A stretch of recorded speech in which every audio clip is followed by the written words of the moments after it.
Anyway, hello everyone. I'm going to start my timer because I actually want to be on time and not be that person that overruns straight away. Hello. Yes, it is true. There is a Reddit thread that is still online, as far as I know, that is discussing whether or not I'm technical. It's hilarious. Also, I've got a new one which I need to add to my bio, actually, which was recently, there was a Reddit thread which was, which people in cybersecurity are completely overrated. I also made that thread. Actually, and that was with some people. Yeah, I know. That was by some people in Australia because I had maybe some OSINT people look them up. So I know who you are. And if I ever actually run into you, because I don't think I've ever met them, no, I joke. If you think I'm overrated, you go for it. Me too. Anyway, my name's Sarah Young. I am principal security advocate is my title at Microsoft. It doesn't really mean anything. It means that I talk to people. I get to come to conferences. I mean, that's the most visible thing of what I do. I feel like this is making funny noises. But I also, I do Microsoft things. You've probably seen me in videos and stuff. I'm sorry, my hair and makeup I had to do myself this morning, so I probably look not as great. I like to talk about security. I've been doing it for ages. I haven't been at Crikey for ages. In fact, the last time I was here was 2019, and I was really ill. I was so ill, like I was absolutely dying, and I had to go to Japan the next day. So I'm really glad that I don't have to go to Japan tomorrow. I have to go to Korea on Monday this time. And I did come from Houston yesterday. I don't live in Houston, I actually live in Melbourne, but whatever. I have cute dogs. It's a horribly pixelated picture. I don't know why it's gone pixelated, but my dogs are way cuter than me. Come and see me for dog stickers afterwards if you want. And I did some other Microsoft stuff.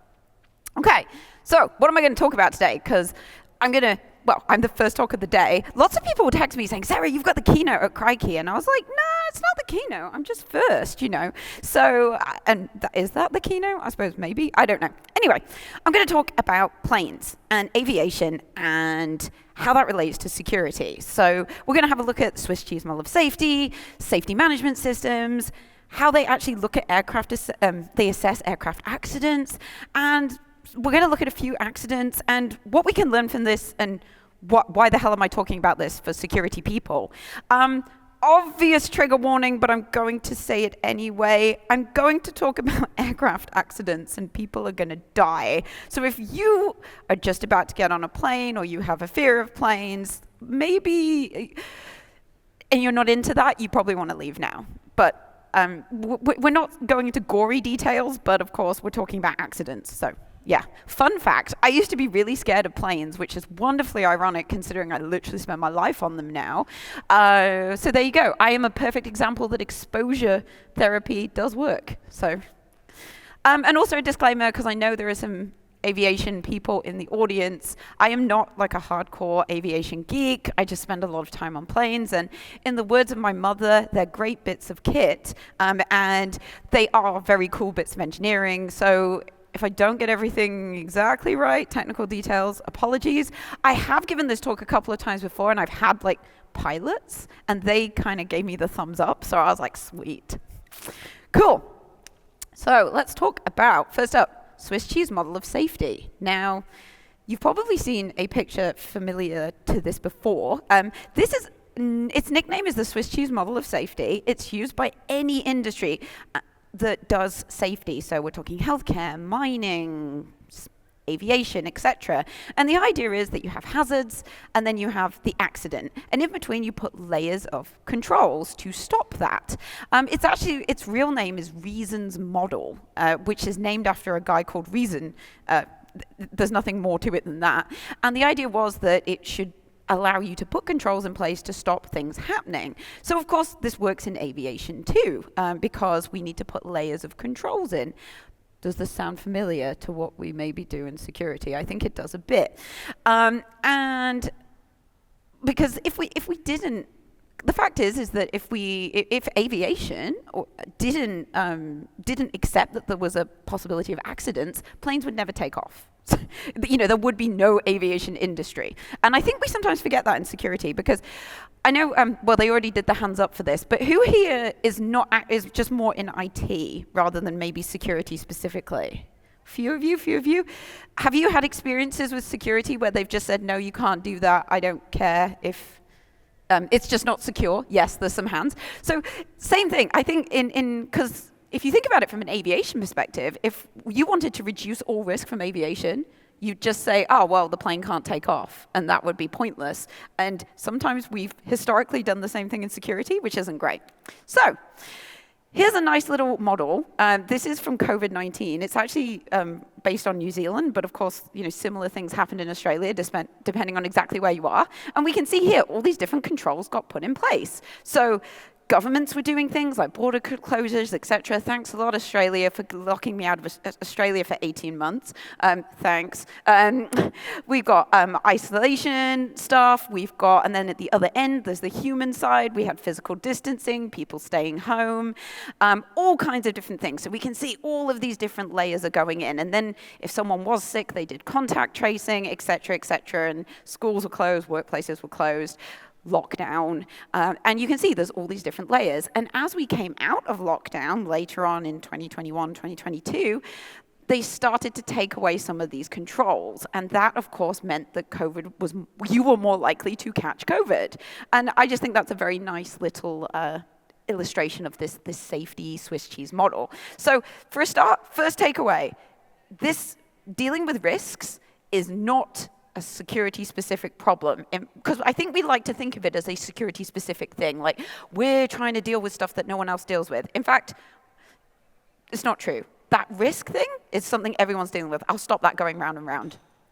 Next up, aviation safety management systems. Now, for my sins, I used to work for a Big Four back in the day, and so I did a lot of risk assessments, and I'm sure folks here have done risk assessments too, or at least some of you. So have a look at this and see if it looks familiar to you, though. Aviation safety management systems is the way that the aviation industry goes and assesses risk. So they look at policies, they get objectives, safety risk management, which is identifying hazards. Safety assurance is where they monitor the controls they put in place. And then safety promotion is where they talk about training and education and promoting safety to pilots and the engineers who fix the planes. Sounds familiar. Yeah, and then one thing that they seem to do much better than us, and I've stolen these slides from various different public documents, this one comes from the Civil Aviation Authority here in Australia, is the safety culture. Now, we do talk about security culture. I'm sure anybody here not done a phishing email thing? Anybody not? No. Okay, so I when I worked for a bank, we were doing phishing simulation training, and we knew it was coming because our team was partially responsible for running it, and we basically were winding up our boss saying that we were going to click on it, and because then every manager got a report on like the percentage of their employees that clicked on it. We thought it would be hilarious if the security team all failed the phishing exercise. He was like, if you guys do that, I will kill you, which is fair. Anyway, you can see this positive safety culture, really interesting. So they've got, of course, I think the ones I wanted to point out here are the just culture. So if someone makes an honest mistake, they should be able to admit it without fear of repercussion. I don't think we're great at that in IT. We can look at some notable incidents, maybe in the last 12 months, where people were immediately pointing fingers at particular people. Also, these people probably didn't exist in reality, so I'm thinking maybe of something back in June or July last year. And learning culture, of course, we want people to learn and we want people to share. And I think they put a lot more emphasis on this, and I'll talk about it more when we get to the actual accidents. And then this little diagram, oh wow, it's just what I talked about before. We identify risks. We look at how severe they are. We look at the probability. We look at whether we tolerate it, and then we implement controls or accept the risk. Wow, that's very familiar, isn't it? They do that in aviation. They do it in medicine. So again, we're not doing anything in security that is not actually done in other parts of the world. This is my main takeaway. Now, I found some amazing slides online. This is the International Civil Aviation Office, organization, sorry. Look, for a start, can I just say, look at this clip art. Amazing. But look, they're talking about, and these are all publicly available slides, you should be incorporating safety into all parts of the system. So, sometimes people think that security controls are just technical, put in 10 firewalls, put in this, put in that. But in fact, 10 firewalls isn't going to help you that much. It might block some network attacks, but you need, what about people? What about process? Same thing here. Look, they're saying we need to have safety in every single bit of the system. And then, I love this, maintain a balance between production and protection. As I was saying before, if the aviation industry wanted to reduce risk entirely, planes would never leave the ground and people would never get on planes.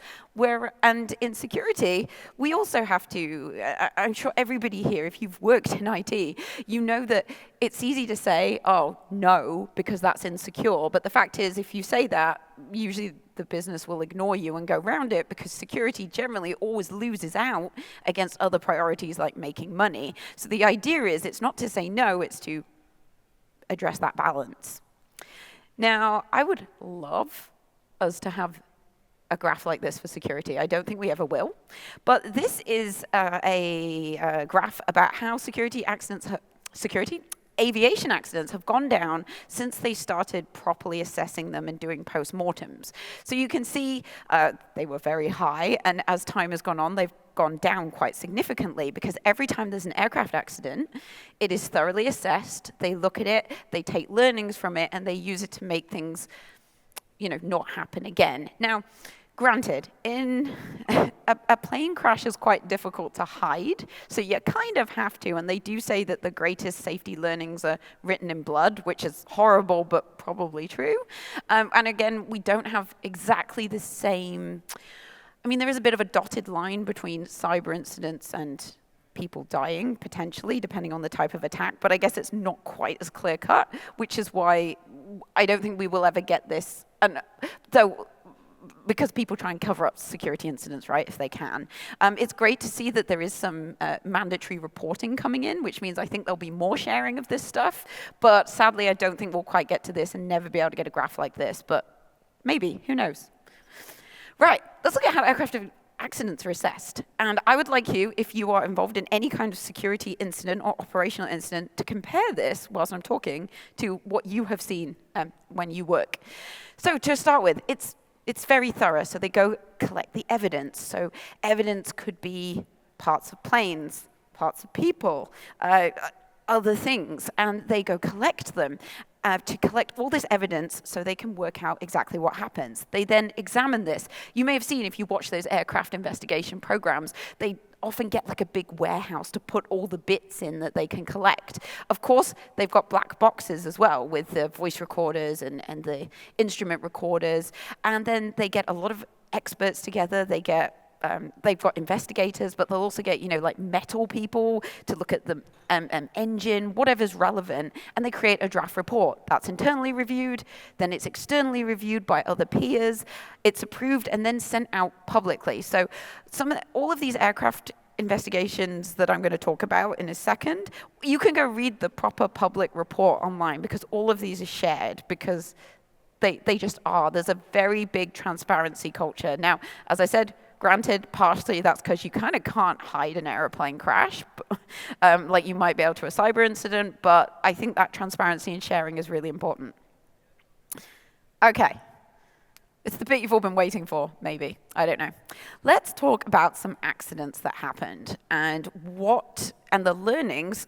We'll look at some of the layers of the Swiss cheese model that fell down, and then we'll look at kind of the learnings and how that's affected how aviation works today. And these are things that, if you've got on a plane, will have affected you as well. So first up, and some of these are relevant for other reasons as well, which hopefully shall become clear. First up, we have Air France. Air France was a flight from Rio de Janeiro to Paris, and wow, 2019 was actually 16 years ago, crazy. So the pitot tubes got temporarily blocked by ice. If you don't know what a pitot tube is, it's these little sensors that sit on the side of the plane. You actually can see them when you get on a plane, and they measure the speed of the plane, the airspeed, and some other things. They got blocked by ice whilst the plane was flying. That's not totally unusual. Generally, they just fly for a minute or so, and it unblocks itself. The pilots that were on duty at the time during the flight were the two junior pilots, not the captain. He was on his break. They long story short, they sort of got confused, and they all they had to do was hold the plane steady and let it do its thing, but they didn't, and they stalled the plane. Now, an aerodynamic stall is slightly different to a car stall. It's essentially when you, if you ever put your hand out of a car window and you feel your arm go up, that's how plane wings generate lift. So an aerodynamic stall is when the wings stop generating lift because the air isn't going fast enough over the surface of the wing. So they messed up, and of course the plane started to fall to the ground. And that was basically, long story short, it was a problem with their reliance on automation, because when the pitot tubes were blocked, the autopilot turns off and they needed to fly it themselves. They did the wrong thing because they panicked a little bit, and the plane crashed. What's really sad about this one is, because they did find the black boxes, that the captain did come back into the cockpit a couple of minutes after this started.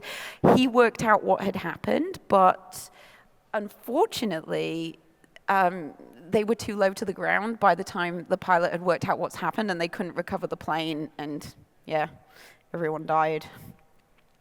So, there. Automation's great, but you need to be able to problem solve it when it goes wrong, and things can not happen. So next up, going back further in time, going back to the 1950s. Now, this plane is called the de Havilland Comet. It is the first ever jet plane in the world, and it was British built. Woo! And it was it had a number of crashes in the 1950s, and this was when aviation was still very, very new, and they didn't have accident investigation processes, they certainly didn't have black boxes, and they pretty much only knew that when the plane didn't turn up at the airport, after a few hours when they expected it, there was a problem and they had to go find them. So very, very basic, a long time ago. And a couple of these crashed, and they kind of didn't know what had happened initially, but after 3 or 4 crashes, they looked at the wreckage and they noticed, now it's a bit, you can probably see, the windows are square with rounded corners. Now, when you take off in a plane nowadays, in a modern plane, your ears pop, and you know that they say, if the cabin pressure drops, put on the mask, blah blah blah blah blah, because we pressurize airline cabins, because jet planes fly much higher, and the air pressure above 10,000 feet is far too thin for us to breathe, so we have to pressurize the plane so we can breathe. Now, this was the first plane that was doing that, and they knew the cabin had to be pressurized, but aside from that, they didn't really understand it. So what it turns out is that that pressurized cabin was actually putting excess strain on the windows and that particular window shape. And basically, the windows were blowing out in the corner. And then the plane kind of blew apart. They didn't have black boxes. And this is, you don't know what you don't know. This was brand new technology. The jet planes were new. They didn't know that the window shape could potentially fatigue on the corners so much. So they didn't understand the risks. It was just new technology.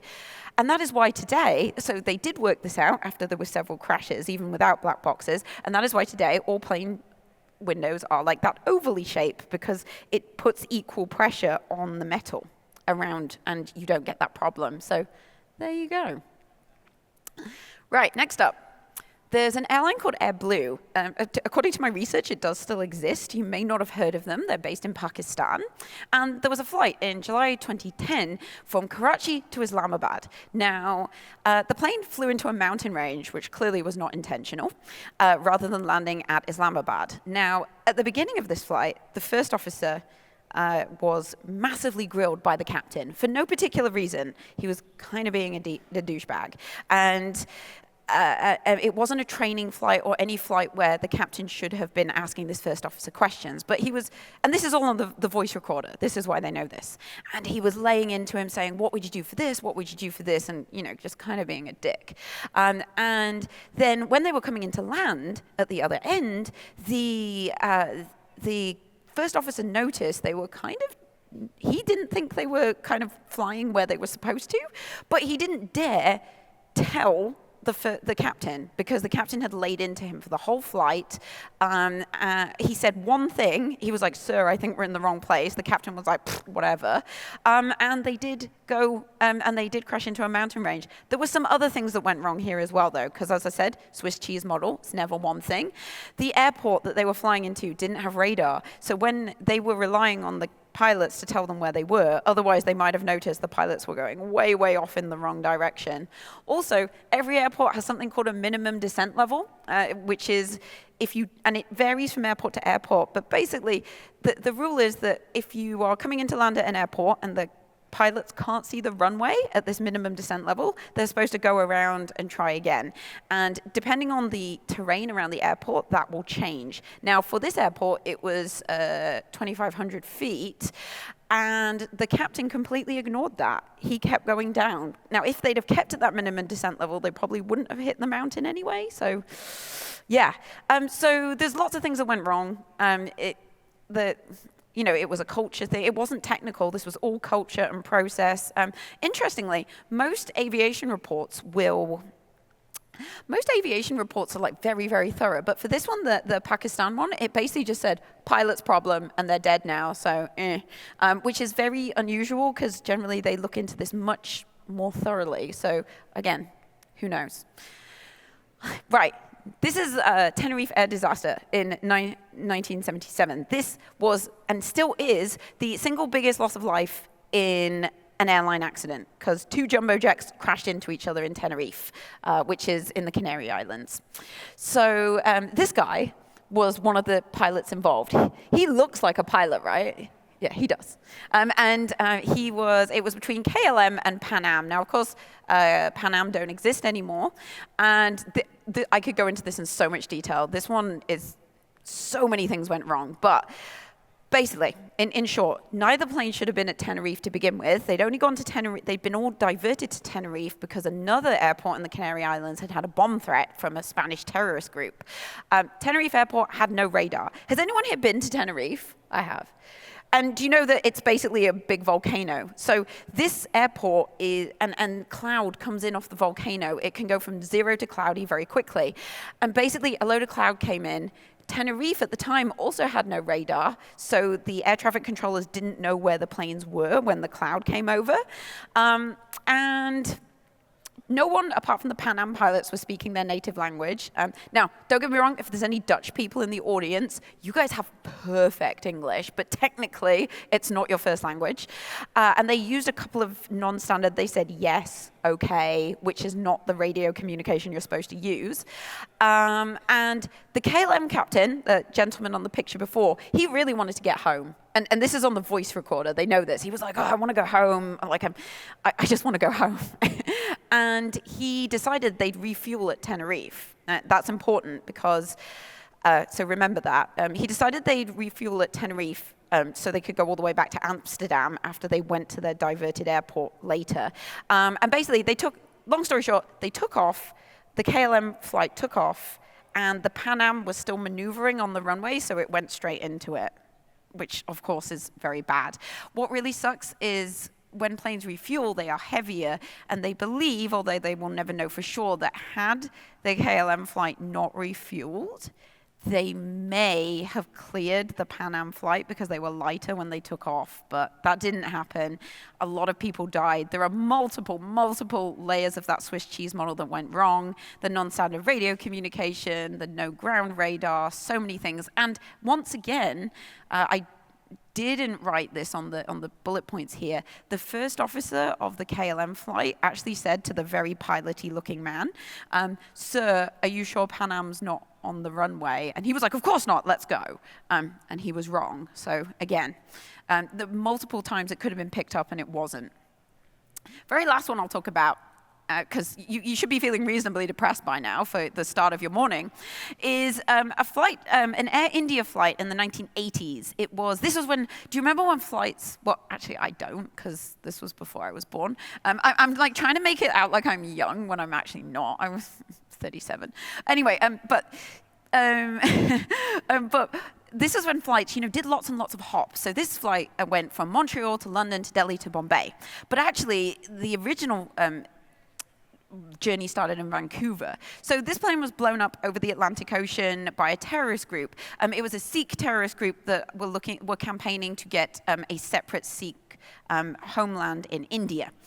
So a lot of people died. Before 9/11, this was the biggest terrorist attack that had happened up to that date. And the bomb was in the luggage, checked into the hold of the plane. And there were actually another 2 bombs that the terrorist group planted on different planes, but those bombs didn't explode until the planes had got to their destination. And they killed a baggage handler or 2, but which is very tragic for those baggage handlers, don't get me wrong, but obviously it wasn't an entire plane of people. Now, what went wrong on this one? Again, this is a perfect example of social engineering. So the gentleman who was the terrorist, he went to Vancouver to check in his bags. And he said, I want my bags checked all the way through to India. And now that wasn't policy even at the time. They were like, oh, sir, we can't do that. We can only check them through as far as Toronto. And then you'll need to, recheck them in. And he was like, no, you must check them all the way through. Because, of course, these bags had bombs on them, and he had no intention of getting on the plane. In the end, he kicked off at the check-in agent and said, how dare you? I'm in business class. Why are you treating me like this? Perfect example of social engineering and putting pressure on. And eventually, the check-in agent relented and checked them all the way through, even though that wasn't the process.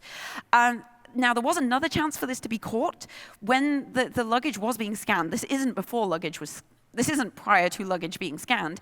But in Toronto, the luggage X-ray machine was broken, and the baggage handlers were using these handheld things. And they weren't really used to using them.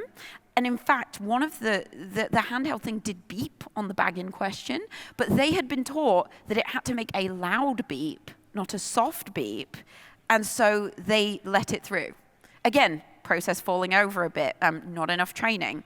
And at the time, bags in the hold without passengers attached were allowed. So if the passenger didn't make... Has anybody not been on a plane where they've had to wait for bags to be offloaded at some point? Anybody? Really? There's a couple of hands? Seriously? Okay, well, you don't fly enough then. But you're not flying enough. But as I'm sure the majority of you here have sat on the tarmac waiting for bags to be offloaded. This is why. Well, this and one other incident. So, because we don't want people blowing up planes. It's not great. Anyway, so there are some depressing stories for you, but what can we learn if we work in tech and security from all of this? Too much automation may lead to loss of essential skills. And we're talking about this even more now with AI. It's great that AI can do really boring stuff for me. Believe me. Like, I can get my AI, my Copilot, to do some stuff I don't want to do. But if that's not working, I need to know how to fix that. So we want to make sure that we don't lose those core skills and rely too much on automation. No one is infallible. People make mistakes. It doesn't matter how senior you are, how great you are. People make mistakes. And so we should have safe spaces for people to speak up if you're more junior. That has happened to me in my career when I was very junior. I remember, I can't go into the details of this one, a long time ago, I saw a very senior person messing up something, but I didn't dare say anything. So we should, because just because you're junior or less experienced doesn't mean you won't find something. Procedures really reduce the likelihood of mistakes and misunderstandings. Everyone hates a procedure or making a procedure. In theory, we go, oh my God, the procedure says I have to do this. But the fact is when you're scaling things and doing things at scale and trying to be consistent, procedures are important. If that check-in agent had refused to check the bag, in Tenerife, if those air traffic controllers had not had used standard radio communication, maybe they wouldn't have misunderstood that the planes could go and things like that. Everyone is susceptible to social engineering, everyone. So I recently clicked on a link that was dodgy. It was very well disguised, like full confession. So everyone is susceptible to social engineering. Don't think, oh, I'm in security, I'm too smart, like I would see something. I would like to think I would see the vast majority of social engineering attempts on me, but we're all susceptible. Be mindful, question stuff. And probably most relevant, you don't know what you don't know. New technology, new things coming in all the time, obviously AI at the moment. We like to think we know everything, but we don't know everything. And so always question things. Here, more specifically relating back to aviation, I'm thinking of the jet plane windows. They didn't know that the pressurization would make things blow out. And that's the same with us. We're adding new things all the time. We're putting new combinations of technology together. We just don't know what we don't know. And last but not least, please, please, thorough postmortems are essential to avoid repeat mistakes and issues. So go and look at, don't just point the finger at a particular team or a person. Like, please don't do that. Like, go and look at, was there a bigger cultural issue about why that team didn't do something? Do you need more training, etc.? It's never just one person or one group of people.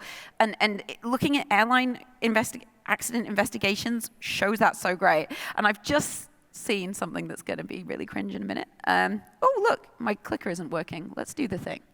And of course, last but not least, those Swiss cheese holes can line up, so you need to make it as unlikely as possible. And Canva has shamed me here because it is not updated my thank you. So thank you, B-Side Sydney. Thanks a lot, Canva. Thank you, CrikeyCon. You can still go on that QR code. It actually, if you find this stuff interesting or you need to freak out the person sat next to you if you're traveling interstate to go home on a plane.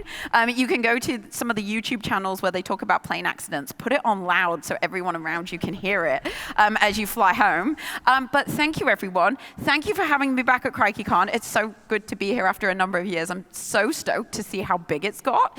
I'm going to be wandering around. I've got a ton of stickers, so come see me if you want stickers. And enjoy the rest of your day. Hopefully I haven't depressed you too much for a good day. Woo! Thank you. Love Canva shaming me. B-Side Sydney.